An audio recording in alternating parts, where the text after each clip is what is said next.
Yes ma, akujima. Ebe se púpọ̀ ẹ̀.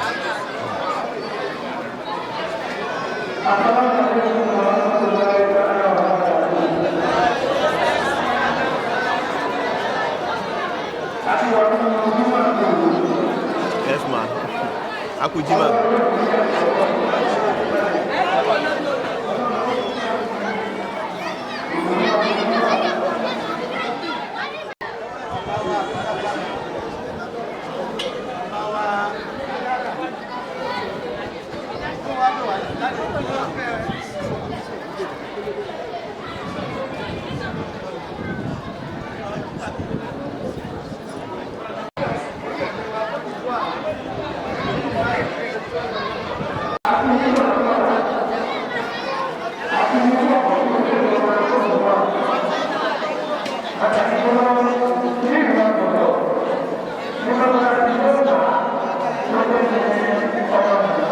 Níta wáyé wá sí náà ní kátà kára ọlọ́njẹ́ àrí dáadáa rà jẹ̀mọ́ òsì sàmí kárí dáadáa tà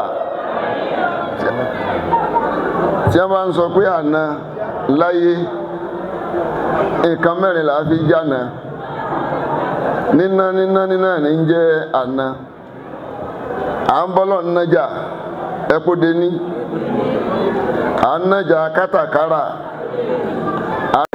mẹ́rin náà ni inú ẹ̀ wá ní ọ̀kan tí a torí ẹ̀ jòkó lé ní tí í ṣe ara ọlọ́njẹ́ rí dáadáa rà ọlọ́njẹ́ ríre rà ọlọ́njẹ́ rí dùnú rà ẹ̀yin náà ń kọ́ èmi náà bá yín sàmí ẹ rí etí máa dùn nínú èmi máa ń sọ pé ẹ̀rín ní máa ń tàṣírí ìdùnnú bí ọba ní tòdìjẹ bí ọba tòdìjẹ ńkọ́ ẹkún a máa tó tàṣírí ìdùnnú ńgbà mí tí yóò pe ìmọ̀pọ̀rọ̀ mi lè rí báyìí ó sì wà rí báyìí ìyẹn ọba máa sunkún yóò máa jẹ́kún ìdùnnú ẹkún náà ní máa ń tàṣírí ìbànújẹ́ tí ọba tòdìjẹ tí ọba tòdìjẹ ńgbà mí ẹ̀rín náà tó máa ń tàṣírí ìbànújẹ́ tí ìwà máa ń sọ pé tọ́rọ̀ bá kọjá ẹkún ẹ̀rín là fi rin àtẹ̀mí àtẹ̀yìn ẹkún tá a bá sun ẹkún dùnú ni yóò máa jẹ́ àní sunkún ìbànújẹ́ àní rẹ́rìn ìbànújẹ́ lénìí ọba wa alárọ̀fọ̀ara à ń jọ ń dúpẹ́ ni àwọn máa dúpẹ́ lọ́kàn wọn kó tó di pé wọ́n ó dúpẹ́ gbangba àwa náà ti ń dúpẹ́ lọ́kàn wa kó tó di pé à ń dúpẹ́ ní gbangba kí lọ́pẹ́ náà ọpẹ́ ká méjì akẹ́tù méjì ni tó ṣe é fọ́ sí wẹ́wẹ́ ṣùgbọ́n àní fọ́ sí wẹ́wẹ́ torí wájú àwọn àgbàlagbà ni mo wà ní pé bí àlejò bá dé àtàlejò àtolùgbàlejò méjì lọ́pẹ́ wọn àlejò a máa dé dáadáa ńgbà míì tí ò ní lọ bá wọn tó bá tí ò ní bá wọn dáadáa àlejò lè lọ bá wọn tó lọ bá ń dáadáa ńgbà míì tó jẹ́ kó nǹkan ò ní dé dáadáa ṣùgbọ́n lẹ́ni ọba wa alárọ̀fọ̀ara bí mo ṣe ń wò wọ́n yìí àti gbogbo àwọn ẹ̀mẹ̀wá wọn kódà èmi náà ń bẹ́nu ẹ̀mẹ̀wá ẹ̀rí tí mo jókòó lápọ̀ tó wọn inú ẹ̀mẹ̀wá ni mo wà wọ́n á dé dáadáa àbí wọn ò dé dáadáa wọ́n sì bá wa dáadáa sẹ́rí pẹ́pẹ́ wọ̀ takura wọn adúpẹ́ lọ́dọ̀ Ọlọ́run omi ilẹ̀ yìí oúnjẹ ilẹ̀ yìí atẹ́gùn ilẹ̀ yìí gbogbo ìgbà tí wọ́n gbé ilẹ̀ yìí Ọlọ́run jẹ́ ó bá wọn láàmú àwa náà táwọn àgbàlejò rírí tá a rí wọn tátẹ́gùn àti ìlú ara lọ́n fẹ́ sí àwa náà Ọlọ́run jẹ́ á máa rí dáadáa rà àdúrà àwọn gbà ńgbà wọn bá wa gbéra ńlẹ̀ yìí Ọlọ́run jẹ́ wọn gbé dáadáa àwọn máa tẹ̀lé tọba wa ni báwo bá kú láyé tá ò tún sàárẹ̀ àwọn máa tẹ̀lé tọba wa ni a ó máa tẹ̀lé tọ́ba wa ní o torí ẹ̀yà wa ló jẹ́ ń dá wákà wọn a ń bá wa gbé wákà torí ló jẹ́ ń dá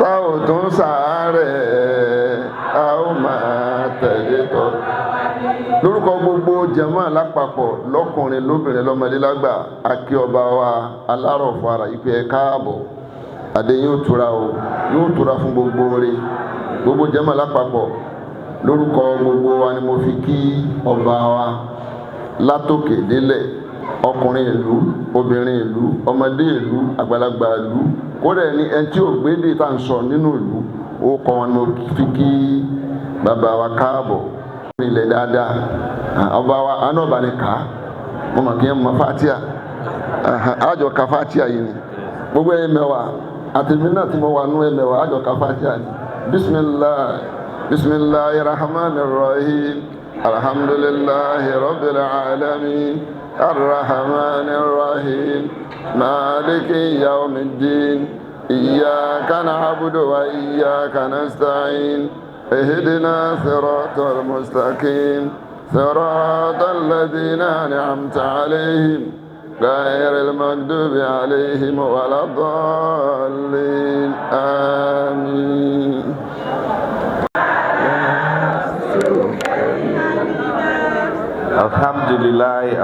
alhamdulillah rabbil alamin adúpẹ́ ní ọwọ́ Ọlọ́run ọba àjọkẹ́ ayé àṣàkẹ́ ọ̀run òrìṣà òkè tí gbogbo wa ń pè lọ́lọ́run.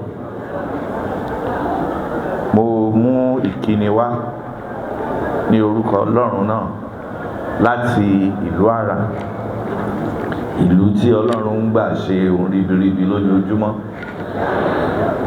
Mo kí ẹ̀yin bàbá wa nínú ẹ̀sìn ní apá ọ̀tún mi àti ní apá òsì mi. Mo dẹ̀ kí gbogbo ìjọ Ọlọ́run pé a kú Jímọ̀ òní o, ẹ kú àlejò wa o, inú wa dùn jọjọ, ayọ̀ wa kún láti rí yín bí ẹ ṣe wà tí ẹ ń fi ìfẹ́ bára lò. Àwọn èèyàn ní kí n jókòó lẹ́ẹ̀kan, tí n bá jókòó mi ò ní rí gbogbo ojú tó wà níbí dáadáa. Ìyẹn ìkan.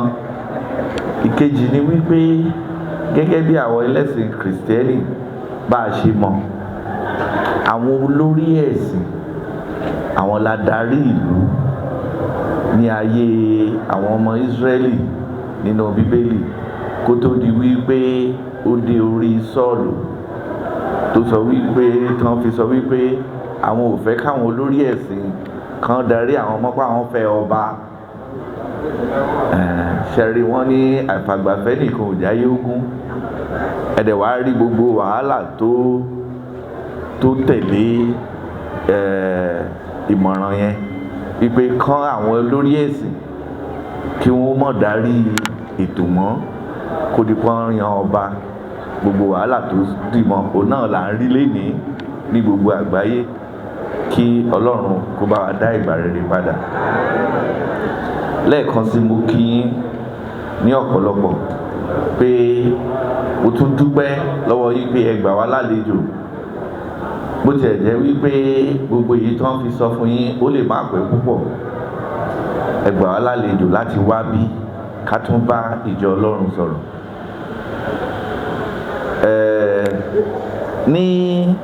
Nínú nǹkan tí bàbá imam sọ nísìnyí wípé tí nǹkan bíi méjì mẹ́ta ló lè fa kí èèyàn sunkún, ẹkún dùnnú, ẹkún wàhálà tàbí ẹkún wípé kò bára mu.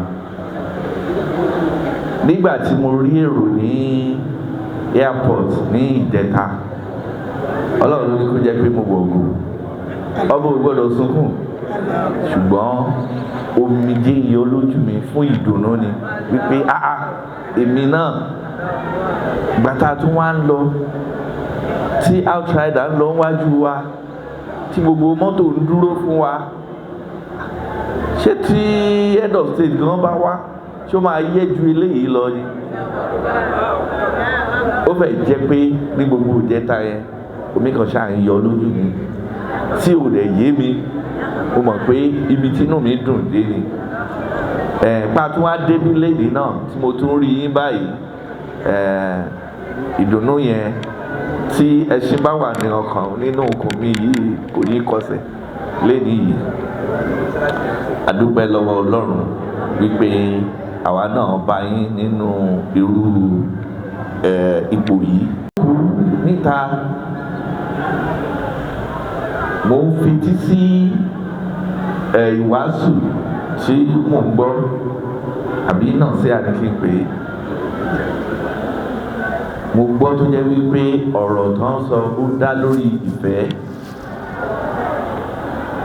Nínú Bíbélì a máa ń sọ wípé àwọn nǹkan mẹ́ta kan wà tó yẹ ká dì mú gẹ́gẹ́ bí onígbàgbọ́. Mo dẹ̀ mọ̀ wípé tí wọ́n bá pèèyàn ní mùsùlùmí, ìtumọ̀ ẹ̀ ní pé ìgbàgbọ́ òdodo. Àwọn nǹkan mẹ́ta yẹn ni ìrètí, ìgbàgbọ́ àti ìfẹ́. Ìfẹ́ yẹn ló wá ṣe kókó jù ó, gbọ́ léde ó dá lé lórí. Ìgbà tí mo dẹ̀ tún wo ojú báwọn èèyàn ṣe jókòó yìí, mo rí wípé tí ò bá ń ṣe pé ẹ nífẹ̀ẹ́ sí wa ọ̀tá ní sí ara wa, irú ìjókòó yìí lè má wáyé. Ní agbára Ọlọ́run, bí a ṣe ń nífẹ̀ẹ́ ara wa, Olúwa á máa nífẹ̀ẹ́ wa o. Ní agbára Ọlọ́run, ìfẹ́ tí a ní sí ara wa tí nǹkan fi ń lọ déédéé kò ní ṣákì. Mo wá fẹ́ dúpẹ́ ní ọwọ́ gbogbo àwọn ọmọ Yorùbá wípé a ní ètò pé à ń gbà fúnra wa pé ká ní olórí. Ní àwọn ẹ̀yà míì nílùú wa, bọ́n tiẹ̀ ní olórí, wetin you get náà máa sọ, wọn ní forí balẹ̀ fún. Ṣùgbọ́n àwa à ń fi ọ̀wọ̀ fún gbogbo ẹni tó yẹ.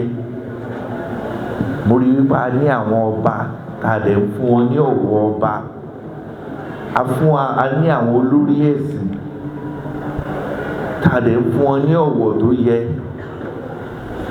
Ọlọ́run á máa fi gbogbo wa lọ́wọ́ tó yẹ fún wa. Mo dúpẹ́ lọ́wọ́ ẹ̀yin bàbá wa olórí ẹ̀sìn wípé ẹ̀ ń fi ìfẹ́, ìgbàgbọ́ àti ìrètí ṣiṣẹ́ náà. Ní agbára Ọlọ́run, Olúwa ò ní kọ iṣẹ́ sí yín láyà o. Gbogbo àwa tí a ń ṣe ìsìn náà, Olúwa ò ní kọ sí wa láyà o. Gbogbo wa la máa ṣe débi èrè. Ìjọba Ọlọ́run tí gbogbo wa ń retí, àní kùnà rẹ̀ o. Mo wá fẹ́ dúpẹ́ lọ́wọ́ Ọlọ́run wípé ẹ̀sìn àti ìgbàgbọ́ tí a pè ní Kìrìsìtẹ́nì ni àti ti Islam ní ìlú tiwa méjèèjì làwa ń kó pọ̀ tá a dẹ̀ ń kọ́ wọ́ọ́rìn, tí ò sí ẹlẹ́yàmẹ̀yà, tí ò sí wípé àwọn kan wọ́n ń ṣe tánàdí fún ẹnì kejì. Tẹ́ bá dé ìlú Àrà, ẹ lè mọ Kìrìsìtẹ́nì yàtọ̀ sí Mùsùlùmí nínú ìbálòpọ̀ wa. Àfi ìgbà tá a bá lọ ń kírun, a bá ń lọ church nìkan lè mọ̀ wípé Kìrìsìtẹ́nì lélẹ̀, Mùsùlùmí lélẹ̀. Ọlọ́run fi sí wa ní ọkàn láti máa fìfẹ́ lò. Irú ìfẹ́ náà mo tún wá bá ń bí, mo dúpẹ́ lọ́wọ́ Ọlọ́run. Ṣé rí ìgbà tí mo tún wá wo bí tí mo rí wípé ilé ìjọsìn yìí, irú ẹ̀ gan ní ọ̀dọ̀ wa ní Nàìjíríà kò wọ́pọ̀.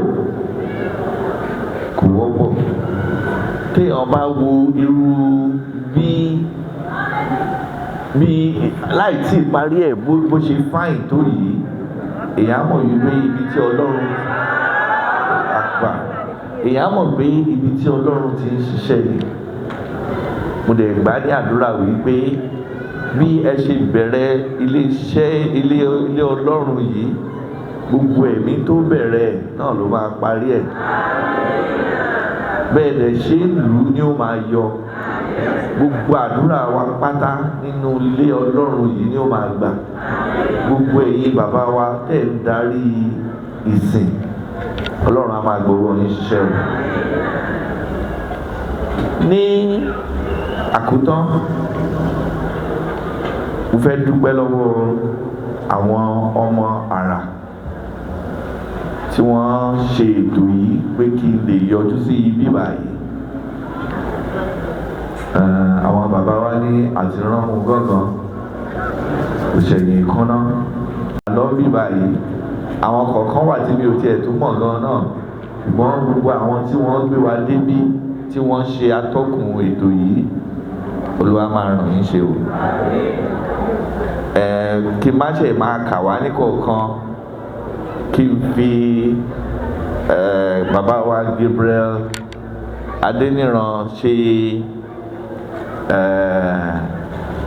kí n fi ṣe tó jẹ́ wípé a lè sọ wípé ká fi gbogbo wọn kọ́ yín lọ́rùn. Bẹ́ẹ̀ ṣe ń ṣe tẹ́ nífẹ̀ẹ́ ara, Olúwa nífẹ̀ẹ́ yín náà, ọ̀nà yín á máa là o. Gbogbo ìjọ Ọlọ́run ni mo wá súre fún wípé ìrìn àjò láwa o, ní agbára Ọlọ́run ẹ̀ mórí délé o, ẹ̀ ní gbé sájò o. Ní agbára Ọlọ́run gbogbo àdáwọ́lé yín nílùú yìí a máa yọrí sí rere. ẹ̀ẹ́kọ́là wálé o.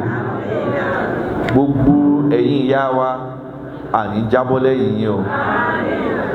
Gbogbo àwọn ọmọ wa pátá náà máa ṣoríire. Wọ́n á kọ́là wálé. Àní rúkú ẹnìkankan wálé o. Gbogbo ẹ̀yin bàbá wa náà ẹ máa rí tajé ṣe o. Ẹ̀ní fọjọ́ ọlọ́jọ́ lọ o.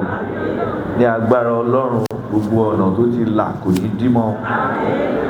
Gbogbo bẹ́ẹ̀ ṣe lù ní ó máa yọ. Mo wá fẹ́ bẹ̀bẹ̀ kan pé ẹ jọ̀ọ́ ìjọ Ọlọ́run ẹ máa bá wa fi bọ́ àwọn ọ̀dọ́ wa, ẹ máa fi ọ̀rọ̀ Ọlọ́run ẹ máa bá wa fi bọ́ wọn. Mo rí wípé ọ̀dọ́ pọ̀ nínú àwọn tó wá kírun bí lẹ́yìn, inú mi dẹ̀ dùn láti rí wọn. Kò rí bẹ́ẹ̀ nílé o, kò rí bẹ́ẹ̀ nílé. Àwọn ọmọ wa ò tiẹ̀ rójú ara wọn débi pé wọ́n á rí ti ẹ̀sìn gbọ́.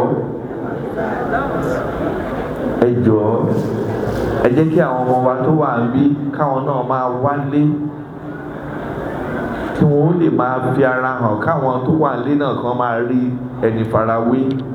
Àwọn bàbá wa níbí báyìí náà kẹ́ ẹ máa wálé, kẹ́ ẹ máa wá rí nǹkan tó ń ṣẹlẹ̀ ńlé.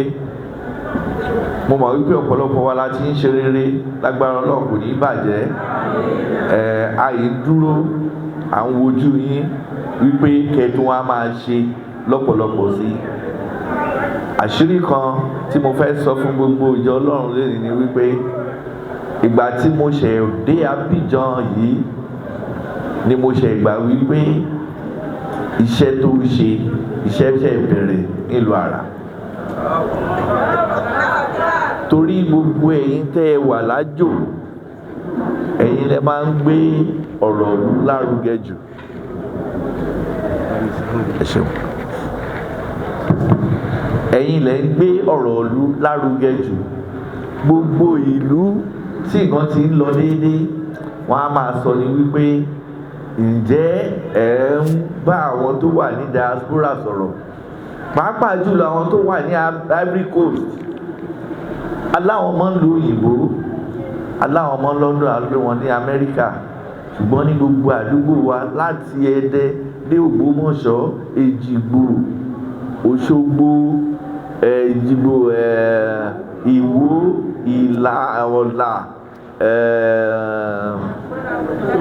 Ìṣókó, Ọ̀là, gbogbo ẹ̀bẹ̀ yẹn wọ́n á máa sọ wípé àwọn ọmọ wa l'Abidjan ni. ìgbà tí mo dẹ̀ ti wá débí tí mo ti rí bí wọ́n ṣe gbà wá tọwọ́ tẹsẹ̀ yìí mo mọ̀ wípé iṣẹ́ bẹ̀rẹ̀ nìyẹn kò dẹ̀ ní rẹ̀ wá o ní agbára Ọlọ́run kò ní rẹ̀ yín o bẹ́ẹ̀ ṣe ń lù ní ó máa yọ o ẹ má jẹ́ kí n sọ̀rọ̀ púpọ̀ torí nígbà míì ọ̀rọ̀ wà kò ní sí àyè kò tiẹ̀ sí àyè lónìí torí ọ̀nà pọ̀ wọ́n ju gbogbo ẹ lọ àdúrà wa náà ní wípé kí Olúwa kó máa bá wa ràn yín ṣe.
ìlú ìgbà gbogbo ohun tí ń jẹ́ àkọ́kọ́ ní orílẹ̀-èdè yìí ìlú ìlọ́wà orúkọ ti tèmi ní Ọládipúpọ̀ ọmọ ìlú Ìlàwó ní Ìjẹ̀bú lápẹ́ President Nigeria Community Ambassador of Peace ní orílẹ̀-èdè yìí káàbọ̀ sí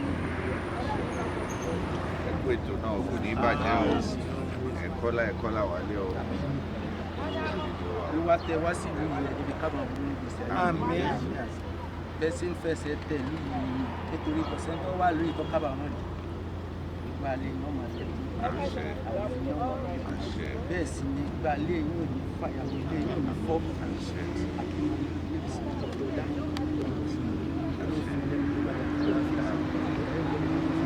ìbéèrè yín lónìí kan tó ní mi rí ìṣẹ́.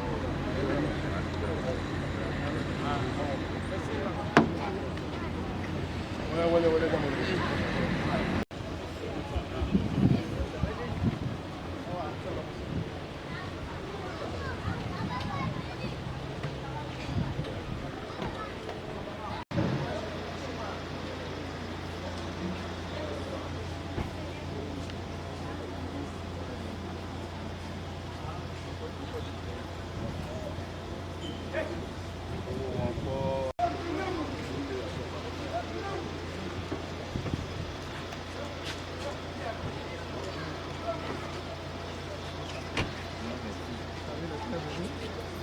Welcome in Ivory Coast. Thank you. Welcome in the Riverside.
à certains moments.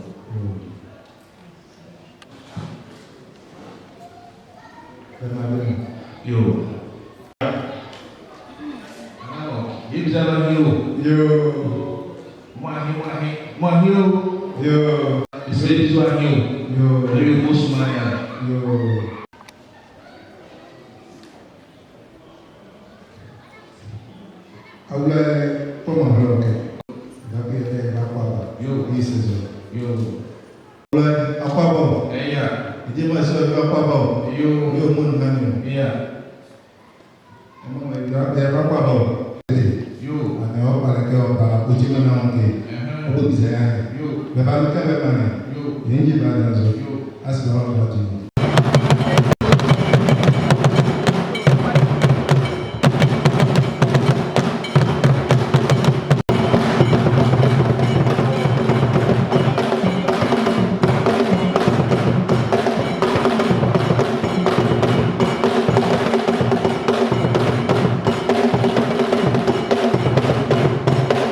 Bonsoir, monsieur les conseillers et le roi des Champs-Contrées de Bassin. Bonsoir, monsieur le roi de Bassin, car ici. Comme chez nous, le langage le dit, on dit car ici, ça veut dire nous saluons notre roi. La santé, le bonheur, la longévité sont vécus et que le comble de tout le bonheur nécessaire. Au nom de la communauté nigériane que je représente ici, et au nom du roi venu du Nigeria, le roi d'un peuple que nous appelons le peuple Ara, je salue déjà toute l'assise. On vous dit déjà merci pour Akwaba. Et nous sommes très heureux d'être parmi nous ce soir. Et c'est une fierté pour nous, au nom de notre roi venu de Hara, du Nigeria, de vous dire, la première nouvelle déjà, c'est une nouvelle une salutation. Et la seconde, c'est une visite de courtoisie. Parce qu'on ne peut pas venir en Côte d'Ivoire sans venir saluer notre roi, notre cher papa, qui est le roi de tous les rois de la Côte d'Ivoire. C'est vraiment remarquable et c'est une amour pour nous vraiment d'être là aujourd'hui. Pour dire c'est simplement une visite de courtoisie au nom du peuple Hara. Je vous remercie.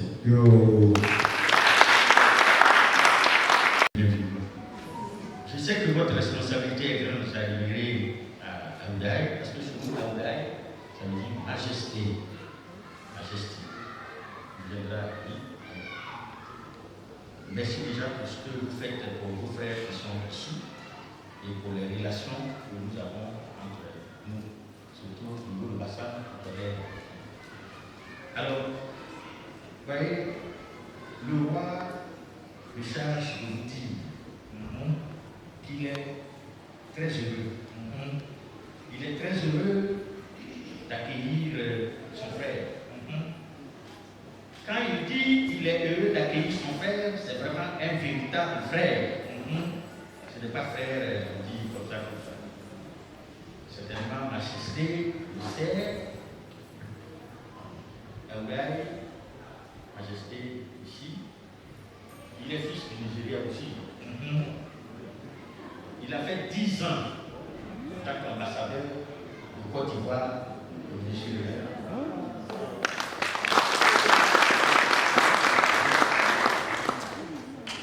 Quand on fait 10 ans dans une maison, on ne connaît plus dans la maison. Tous ceux qui sont dans la maison, ce sont des frères, et tous ceux qui sont ici, c'est des femmes qui sont des sœurs.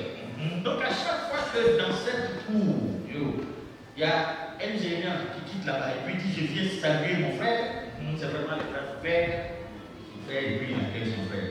Majesté. À part, soyez les bienvenus.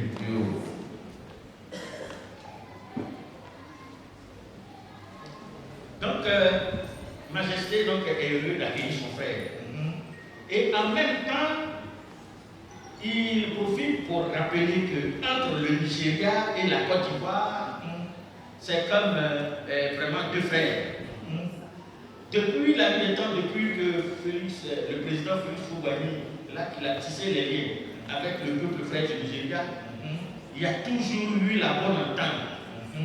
Depuis que je suis aux côtés du roi, ça ne fait pas longtemps, mais ça fait au moins, pour moi, 4 rois nigériens qui viennent en Côte d'Ivoire et qui viennent me saluer. Ça veut dire que, frère, c'est pas lui seul qui pense qu'il est frère, mais vous-même là, le roi qui vient, il sait qu'en venant ici, il vient trouver son frère. C'est pour ça qu'on voudrait, quand même, pour nos reines mères qui sont là, pour les jeunes qui sont ici et pour les jeunes femmes, je voudrais que les musulmans protocole vraiment applaudissent pour accueillir sa majesté.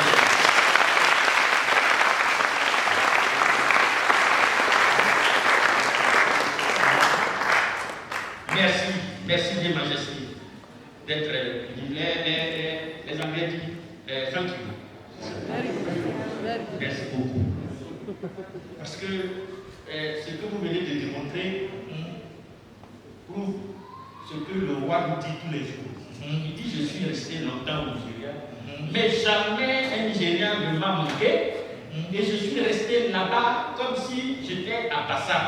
Vous savez, c'est comme ça, nous-mêmes qui sommes à côté de lui, on n'a pas fait le Nigeria avec lui. Quand on voit les Nigériens, on les considère comme nos frères. C'est pour ça que monsieur qui est là, lui là, il ne sait pas savoir. Là, il est Nigérien.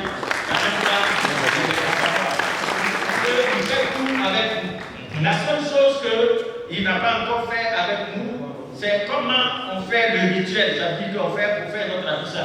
Il vient danser, mais il ne sait pas comment on fait. Ça veut dire qu'on ne va pas être long. Vraiment, Majesté et tout son peuple, les chefs compris, sont heureux de vous accueillir, Majesté. Vous êtes ici, chaud. Votre frère considère dirais que le peuple Ara, c'est bien ça. Le peuple Ara qui est au Nigeria a un frère, le peuple Nsema Kotoko. Donc Ara, Nsema Kotoko. Merci beaucoup, Majesté. Et puis que votre séjour en Côte d'Ivoire soit heureux. Merci.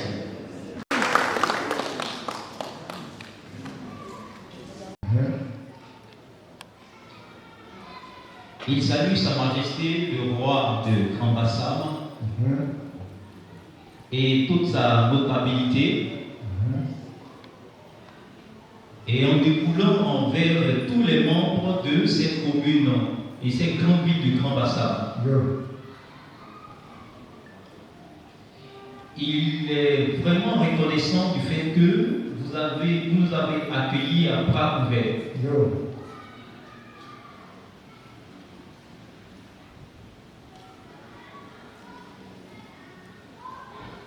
Particulièrement, il est très reconnaissant du fait que vous avez une bonne collaboration avec les ressortissants du Nigeria à Grand Bassam et partout dans la Côte d'Ivoire.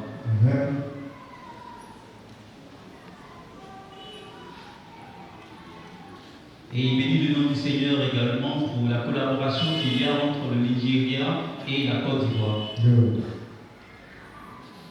En ce jour, il y a vraiment beaucoup de quoi à dire, mais le temps qui nous est imparti est vraiment très réduit.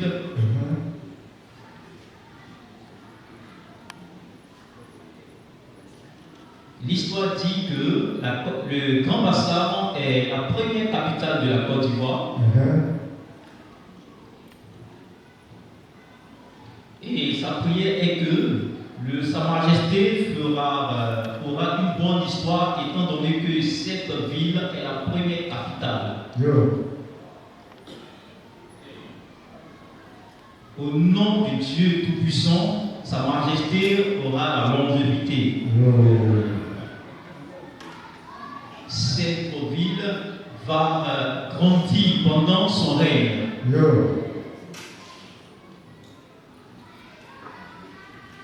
Et cette ville sera la première des villes tout le temps qu'il sera roi de cette ville. Il n'y aura pas de troubles ni de guerre dans cette ville. Et la paix du Seigneur régnera éternellement.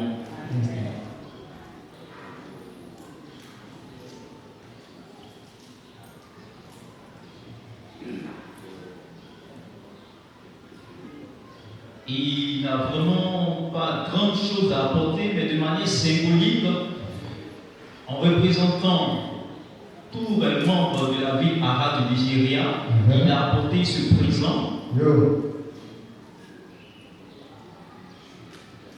Et dans cette ville de Ara au Nigeria, nous sommes reconnus comme les cultivateurs d'igname.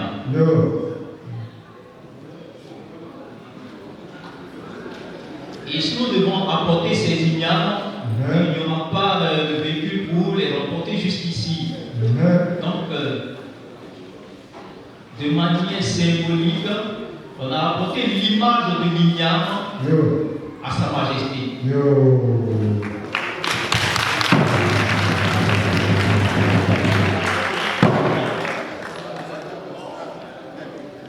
La famille Adam, ils ont la grève, la famille. Et puis, commune, il y a une famille qu'on appelle la famille Azamboulé. La famille, que ces membres de cette famille soient à côté de moi. Parce que leur symbole, c'est l'igname.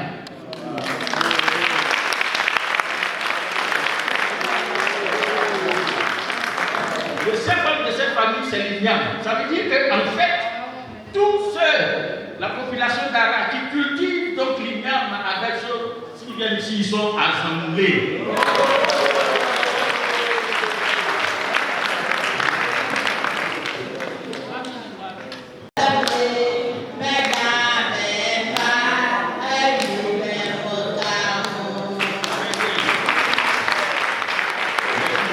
Quand il y aura des fêtes, quelle que soit la fête qui est organisée, cela nous ferait plaisir d'être invités pour que vraiment nous venions assister et puis participer en tant que famille pour que vraiment la fête soit totalement belle et que nous soyons.